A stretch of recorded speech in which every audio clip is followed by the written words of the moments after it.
Imagine buying a car that looks like a smart financial decision. Affordable price, modern design, a brand you recognize.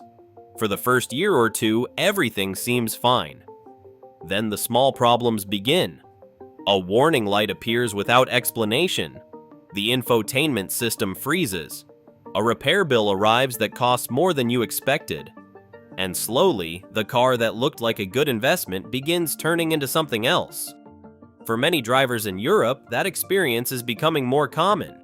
Not because the engineers forgot how to build cars. European manufacturers remain among the most technically capable in the world. But the pressure they operate under is different. Strict emissions regulations, high fuel taxes, urban access restrictions. These policies push manufacturers towards smaller engines, more complex emission systems, and aggressive efficiency targets. And when engineering is forced into those constraints, something sometimes changes.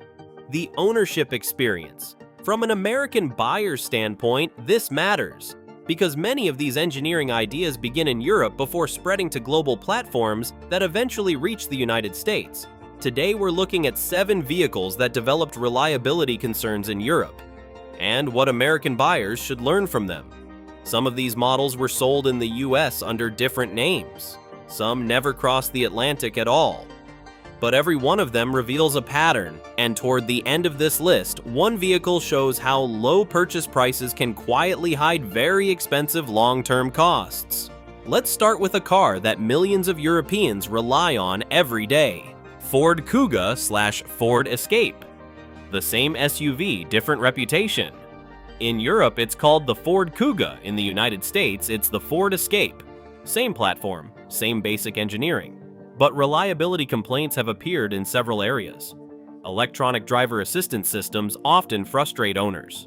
Lane-keeping systems malfunction. Rear cameras fail. Infotainment software crashes. But the more serious issues involve certain EcoBoost engines. Earlier 1.5-liter and 1.6-liter EcoBoost engines were associated with cooling system problems in some vehicles. Overheating, coolant intrusion, and in severe cases, engine damage. Repair costs can easily reach $1,000 to $2,000. That raises a bigger question. When manufacturers push small turbocharged engines to meet emissions targets, how much durability are they sacrificing? In Europe, high fuel taxes encourage these smaller engines. In the United States, buyers historically prefer larger engines running under less stress. And that difference may explain why the same vehicle can develop different reputations depending on where it's sold. But the next car on this list shows how design appeal can sometimes hide deeper mechanical weaknesses. Fiat 500. Style first, reliability second. The Fiat 500 is instantly recognizable, retro styling, tiny footprint, massive personality. Fiat sold the 500 in the United States from 2011 to 2019 before largely withdrawing its passenger cars from the market.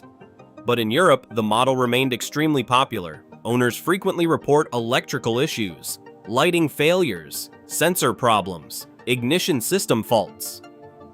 European versions also used a 0.9-liter twin-air engine, which has been criticized for durability issues. That engine was never sold in the United States, but it reveals something important about the European market. Efficiency is everything. Smaller engines, higher turbo pressure, tighter emissions calibration. And sometimes that comes with trade-offs. Clutch wear also appears earlier than expected in many owner reports, which raises a simple question. Is the Fiat 500 a charming city car, or a car that quietly becomes expensive after a few years? The next vehicle proves that even premium brands can face similar problems. BMW 320d. Diesel technology with expensive risks. The BMW 320d is one of the most common premium cars in Europe. Performance, fuel efficiency, German engineering. But this exact model was never sold in the United States. American buyers instead saw diesel versions like the BMW 328d. Many European 320d models used BMW's N47 diesel engine. And that engine developed a reputation for timing chain failures in some cases.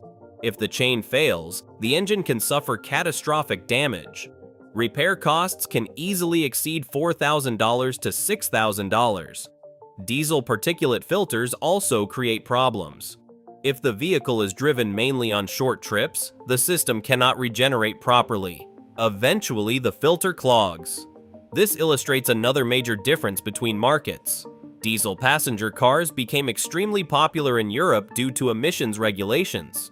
In the United States, diesel never reached the same popularity, and after emission scandals in the 2000s, many manufacturers moved away from small diesel cars entirely. But the next vehicle shows that even gasoline engines can face similar durability challenges. Ford Fiesta, a small car with big mechanical problems. For years, the Ford Fiesta was praised for its driving dynamics, fun to drive, affordable, efficient.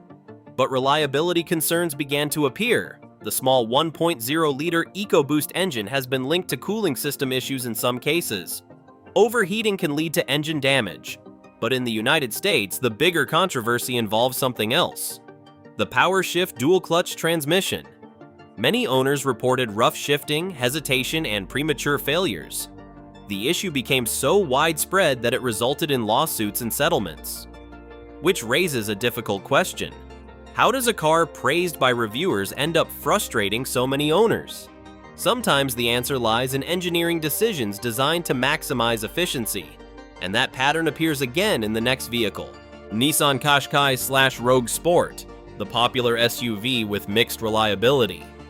The Nissan Qashqai helped define the compact crossover SUV in Europe. Practical, spacious, family-friendly.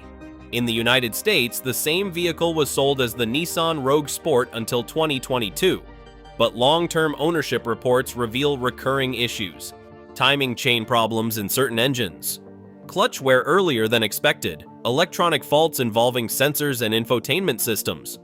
Suspension components sometimes wear faster than competitors. And this raises another question. As vehicles become more technologically complex, are manufacturers introducing more potential failure points? That question becomes even more relevant in the next car, Volkswagen Golf 1.4 TSI. Turbo efficiency comes with risks. The Volkswagen Golf is one of the most respected compact cars ever built. But some earlier turbocharged engines used in certain markets developed reliability concerns. Timing chain issues appeared in some earlier turbo engines. Turbocharger failures have also been reported at higher mileage. And some owners report increased oil consumption. These problems do not affect every Golf, but they highlight a broader engineering challenge. When manufacturers focus heavily on maximizing efficiency, complexity increases, and complexity often creates new failure points. The next vehicle shows how electronics can sometimes become the weakest link. Dacia Duster, cheap to buy but not always cheap to own. At first glance, the Dacia Duster looks like an incredible deal. SUV design, large interior, very low purchase price. But Dacia is not sold in the United States. The brand exists primarily to offer low-cost vehicles in Europe, and that low price requires compromises. Suspension components can wear quickly under heavy use. Cooling system leaks have been reported. Electronic sensors sometimes fail. Interior materials often show wear earlier than competitors, which raises the most important question of all. Is a cheap purchase price really a good deal if long-term ownership becomes expensive? When you step back and look at these cars together, a pattern appears. Most of them were built under the same pressure: stricter emissions rules, higher fuel taxes, smaller engines pushed to deliver more power. European engineers are still among the best in the world, but the regulations they face often force difficult compromises, and sometimes those compromises show up later in the ownership experience. From an American buyer standpoint, that difference matters, because the US market still gives manufacturers more freedom: larger engines, fewer penalties, different expectations. But the industry is global now. The engineering trends appearing in Europe today could easily reach American cars tomorrow. So here's the question: Which car on this list surprised you the most? And even more interesting, which car do you think should have been on this list but wasn't? Write the model in the comments. The most interesting answers often turn into future investigations, and if you want more videos exposing the hidden risks of modern cars, make sure to subscribe.